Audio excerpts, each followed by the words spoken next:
பிடிக்கலன்னு சொன்னில, எங்க வீட்டை விட்டு வெளியே போடி. ஹலோ, ஒரு வயசு பொண்ண இத்தனை பேர் முன்னாடி கையை பிடிச்சு இழுத்துட்டீல, அதனால நீயே பிடிச்சுக்கோ. அதெல்லாம் முடியாது. ஏன் முடியாது? நான் ஆல்ரெடி என் மனசை பறி கொடுத்துட்டேன். என்கிட்ட தானே. இங்கிலீஷ் புறாவா? யார் சார் அந்த புறா? ஏதோ ஜீன்ஸ் போட்ட சிகர் தண்டா.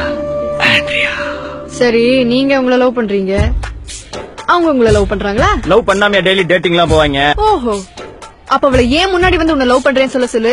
இந்த நிமிஷமே இந்த இடத்த விட்டு கிளம்பிடுறேன். എന്തത് കട്ട്ലറ്റ് അതെനിക്കറിയാം. എന്താ എല്ലാവർക്കും റൗണ്ട് ഷേപ്പില്, എനിക്ക് മാത്രം ഹാർട്ട് ഷേപ്പില്? இருக்கிறது ஒரு ஆட்டு எல்லாத்துக்குமா கொடுக்க முடியும், அதான் உனக்கு மட்டும். പിന്നെന്തിനാ അമ്പ്? എനിക്ക് മാത്രം ഹാർട്ട് ഷേപ്പില്. இருக்கிறது ஒரு ஆட்டு எல்லாத்துக்குமா கொடுக்க முடியும், அதான் உனக்கு மட்டும். പിന്നെന്തിനാ അമ്പ്? ആട്ടുனா അമ്പ് ഇല്ലാമയാ? ഈ ഹാർട്ട് കൊടുക്കുന്ന അമ്പ് വിടുന്ന വേലയെല്ലാം ഇവിടെ വേണ്ട. ഉന്നെ നമ്പനണ്ടാ. ஏன்டா ஏமாத்துன? ஏன்? ஆமாட்டி ஏமாத்துன. எதுக்கு? உன்னை பிடிச்சிருந்துச்சு. போன உசுறு வந்துருச்சு, உன்னை தேடி திருப்பி தந்துருச்சு. இது